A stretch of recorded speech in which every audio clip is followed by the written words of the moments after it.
sini dalam rangka mensukseskan proses transisi PAUD ke SD yang menyenangkan. Karena kita tahu bersama bahwa ada miskonsepsi antara orang tua dan guru PAUD, antara guru PAUD dan guru SD. Miskonsepsinya di antara guru PAUD dan orang tua itu miskonsepsinya seperti ini Bapak Ibu. Ketika orang tuanya menyekolahkan anaknya di PAUD, Bapak Ibu semuanya berharap anaknya bisa membaca, menulis dan berhitung. Benar Bapak Ibu? Seperti itu ya. Ingin anaknya pandai membaca, menulis dan berhitung. Tapi sebenarnya pembelajaran yang ada di PAUD itu adalah pembelajaran yang hanya untuk mengenalkan supaya anak bisa mengenal angka, belum bisa membaca, menulis dan berhitung. Tapi di sisi lain kita sebagai orang tua ketika kita menentukan anak kita di PAUD, kita berharap anak kita sudah pandai membaca dan menulis. Ketika mereka masuk SD, mereka sudah lancar membaca. Jadi ini adalah miskonsepsi antara orang tua dan guru yang harus kita katakan sekarang. Bahwa kita mendidik anak kita bukan untuk pandai membaca, menulis. Mereka hanya bermain, ya, belajar sambil bermain. Jadi orang tua jangan terlalu banyak menuntut dari pihak sekolah bahwa anak kami harus pandai membaca, menulis dan berhitung. Jika di sekolah tidak mengajarkan membaca dan menulis dan berhitung, Bapak Ibu memutuskan untuk pindah ke mereka lain. Tidak ya, kami tidak menginginkan itu.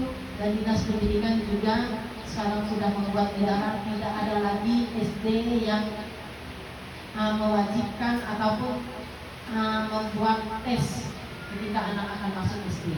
Ya, tidak ada tes baca tulis hitung. Ketika anak tidak bisa membaca, menulis dan berhitung, tidak bisa masuk SD. Ya, kami memantau itu semua. 2 tahun ini tidak ada sekolah yang mewajibkan anak untuk bisa membaca, menulis dan berhitung di SD kelas 1 ya. Jadi kita juga memantau jika ada sekolah yang memang seperti itu, laporkan dengan dinas. Ya, supaya kita bahwa anak usia dini itu belum saatnya mereka untuk pandai membaca, menulis dan berhitung. Mereka masih berkarya, Bapak Ibu semuanya. Saya ingin kita semua memahami itu dalam anak usia dini supaya kita tidak salah dalam mendidik anak kita.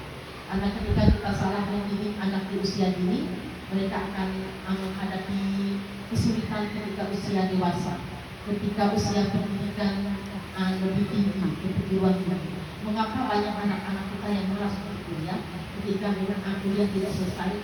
Itu menurut penelitian ketika di usia dini mereka dipaksa untuk belajar. Ya, sebenarnya mereka masih dituntut untuk bermain. Ya, kita sebagai orang tua mau anak kita belajar. Jadi mari orang tua bersama kita dukung transisi PAUD yang menyenangkan. Tidak ada lagi miskonsepsi antara orang tua dan guru.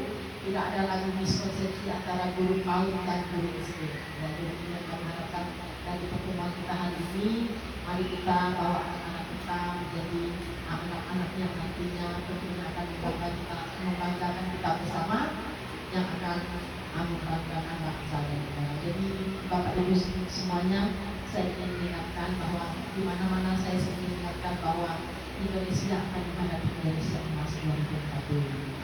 Nah, di mana Indonesia sudah berusia 100 tahun. 100 tahun dari sekarang kita berusia 79 tahun. 21 tahun lagi Indonesia akan menjadi Indonesia emas. Di mana pemerintah kita khawatir dengan Indonesia emas. Di mana akan terjadi bonus demografi. Bonus demografi itu di mana anak-anak kita yang mencari kerja itu banyak daripada jumlah kerja yang tersedia. Jadi jika anak-anak kita tidak kita siapkan dari sekarang menjadi anak yang pintar, anak yang mempunyai teknologi tinggi, mereka tidak akan mampu bisa Indonesia. Dan tua semuanya. Jadi mungkin kita melihat ketika zaman dulu, ketika kita beranjak remaja, orang tua mengajarkan kita untuk pandai mencuci baju. Nah, tapi sekarang tidak. Sekarang ada mesin cuci ya ibu. Sekarang di rumah pakai mesin cuci ya. Tidak ada lagi kita yang ojek-ojek. Nah, ini sebuah kemajuan teknologi. Ya, jadi 2045 akan Indonesia akan lebih canggih lagi. Jadi jika anak-anak kita tidak punya kemampuan yang lebih, mereka tidak akan mampu besar. Di Pontianak sudah ada restoran yang menyajikan makanan dengan robot, tidak lagi manusia yang menyajikan pramu saja. Jadi itu sebuah kemajuan. Ya. Jadi sekali lagi saya ingatkan, anak-anak kita harus tumbuh menjadi anak yang sehat, anak yang cerdas, anak yang mempunyai teknologi tinggi. Tugas kita sekarang adalah menghantarkan anak kita kepada teknologi tinggi. Ya, jadi mungkin sekarang kita beranggap bahwa ketika anak main HP itu adalah sesuatu yang harus kita hindarkan. Tidak, anak saya SMP di Malang. HP itu menjadi barang bawaan wajib. Kita orang tua diingatkan bahwa setiap pagi HP anak harus dalam kondisi baterai penuh. Ya, tidak kita biasanya melarang anak kita untuk HP, tetapi pembelajaran sekarang banyak menggunakan HP. Ya, banyak menggunakan HP. Tidak lagi banyak mencatat dan sebagainya. Kita harus bijak membawa anak kita untuk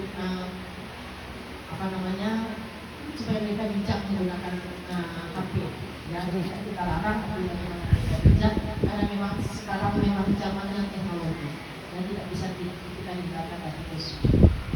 Jadi melalui kegiatan ini semoga bermanfaat untuk kita semua, bermanfaat untuk orang tua. Tentunya kita berharap generasi emas Indonesia, generasi emas Kadau akan menjadi generasi emas yang tentunya akan membanggakan kita. Saya tidak selamanya menjadi Jokowi. Nah, Pak Lomo tidak selamanya menjadi kabin, Bu Lucy tidak selamanya menjadi sekretaris. Jadi jika anak-anak kita ini tidak kita persiapkan menjadi orang-orang yang hebat, mereka tidak akan mampu mengisi semuanya. Jadi semua masa depan Kabupaten Skadau ada di tangan anak-anak kita yang tentunya anak dewasa di usia 21 tahun. Mungkin ini yang dapat kami sampaikan kepada kesempatan hari ini. Melalui PAUD HI juga kami berharap akan ada kelas-kelas orang tua seperti ini.